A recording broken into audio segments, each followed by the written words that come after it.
Several weeks ago, I ordered this item, a Bluetooth microphone for GoPro. It's not made by GoPro, it's made by REMOVU, which is a company that is in South Korea. And when they eventually did ship it, it came very quickly, and they were very prompt in telling me why in the beginning. Evidently it's just been released. I saw it reviewed by one of the channels that I subscribe to that does a lot of reviews on GoPro and GoPro equipment. But evidently he had just been sent one to do a review on it. It hadn't actually been released yet. They planned to release it prior to Christmas, and they sent me an email saying that they were going to delay the release until the first of the new year. And as I said, once it was released, it came very quickly, and I'm anxious to try it out. It is a remote microphone, wireless, works on Bluetooth for GoPro. My GoPro is a Hero 3 Plus, the black edition. The latest one that just came out is Hero 4, but it's supposed to work on the Hero 3 Plus. This isn't an actual first opening. I've opened it because both of the units have to be charged, and I charged them yesterday. And just like GoPro does, for some reason they include stickers. I've never figured out what to do with them. I have quite a few that I've got with different pieces of GoPro equipment, an instruction manual. This is the microphone, and this is the unit that goes on the GoPro camera. Magically, my GoPro just appeared. This is my Hero 3, and what is on the back of it now is an additional battery pack, which extends the life of the camera by, I don't know, more than 2 times what the battery that's in the camera is good for. And that's fully charged, but I'm taking it off because this goes on the same place that the battery pack was. Let's show you what's in some of the packaging here.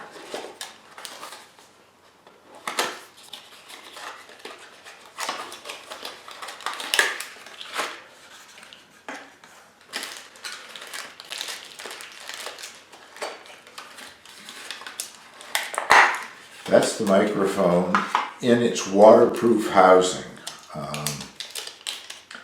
I don't see that I will personally ever use the waterproof housing. For one thing, it says it's safe to about 1 meter depth in water. Well, I wouldn't be diving in water with it anyway, but that's not a great deal of distance down. I probably can't get it apart.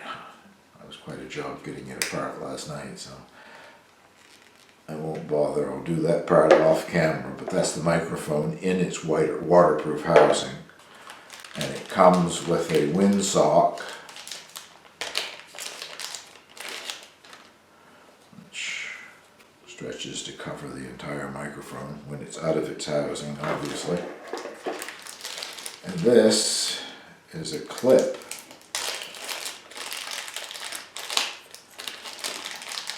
and a mount. This will go on the back here, which I won't attach it because I don't know how difficult it is to get it off the waterproof housing. But then you can just clip it on your clothing wherever you want to attach the microphone. And this is so you can mount the microphone if you wanted to mount it, I don't know, on a tripod or whatever. Again, not anything that I think I will be doing with it, but I suppose it's good to have it.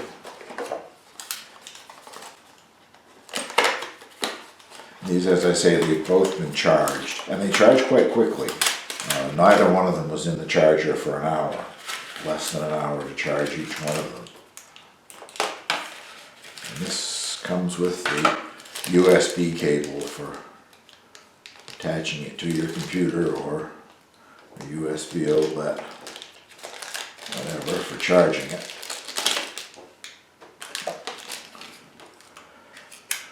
They call it an M1 and an A1. The microphone is the M1, and this receiver thing that goes on your the GoPro is called the A1. So I don't know what that's supposed to refer to, but anyways, I said they're both fully charged, and this comes off the back here. It's just sitting in an area to store it.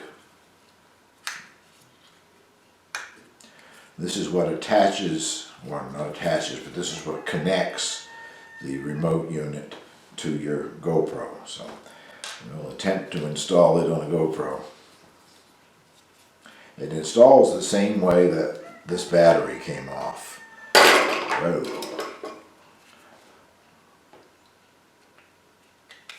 I've done that several times before, so I'm quite sure of how that works.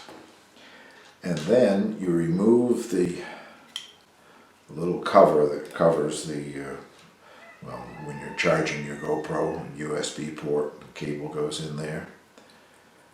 And this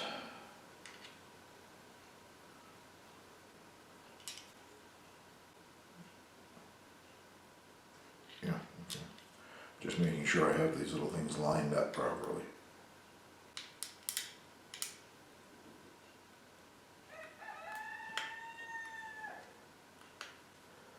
That connects one to the other. And I have to get it inside of my housing here. I'm not using the waterproof housing. This is the one skeleton one, but it's still attached to something that goes on the tripod or whatever. I may use it on a tripod, so I'll leave that there. But I have a problem with this. This is not original GoPro equipment. It's knockoff stuff that I bought because I broke the original one. And this is the thing that fastens the two together, and it always comes off. I can get it put back together and get it sealed in there, but I won't bother doing that on camera. Well, I have taken it out of its waterproof housing, and I hopefully am going to demonstrate how it works when you turn it on and get the two units communicating with each other. First, turn this one on. The GoPro is already turned on. Turn on the backpack thing here. It'll go to a red light. And then you turn on the microphone.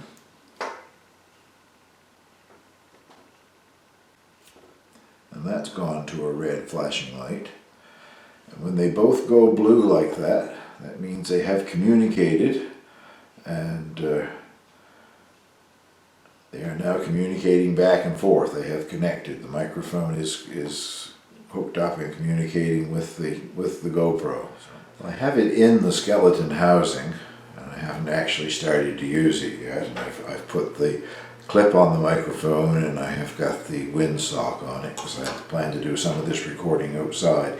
But I wanted to say, now that I have it in there, I'm glad I'm using the skeleton mount, the skeleton case for the GoPro rather than the waterproof one, because the controls on the back of the remote receiver thing are accessible.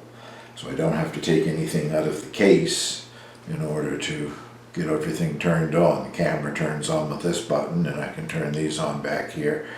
The only thing that I have found that I'm a little bit negative on so far is that when you put the windsock on, it covers the controls, which isn't a big deal. I mean, it peels back easily, and I can get them going and then cover them back up again. But such a tiny little thing, I suppose there was no other way of engineering it. Anyway, as I've said before, the next one will be testing, see how it actually works. Well, let's try this again. This is take 3. I did one clip coming out of my driveway and onto the main highway here on the island. And I decided after I had done that I was talking too loudly, trying to overcome the noise in the car, the winter tires on the bare pavement, and the heater is going with the fan and whatever. So I thought I'd best redo that and just speak normally, because the microphone is just here. It should be picking up well, and transmitting to the GoPro, which is less than a meter away from me. So I did a second clip saying basically all this same stuff, and then I took a sneezing fit. Sneezed 3 times. So here we go. We're at take 3 here now, and so far things seem to be going quite well. I'm still on this country road here on the island, but it is asphalt, so it's relatively smooth. And the reason I sneezed is because I'm driving into the sun. I've chosen the wrong time of day. I want to go do some shopping, but it's to the west of me, so I'm going to be driving into the setting sun the whole way. Test the distance outside with the little microphone, talking at a normal voice level here, and I'm about, 40, 50 feet maybe from the camera, something like that anyway. The instructions that came with it doesn't really tell you what its optimum range should be, but it gives you some pretty good hints that there shouldn't be anything in the way. And I did earlier make a test while I was walking away, and it wasn't picking up the signal at all. So it doesn't have the range of the one that I use on my Canon, but I think it's going to work quite well on the GoPro. I don't do anything from great long distances anyway, so if it works at this distance, all the better.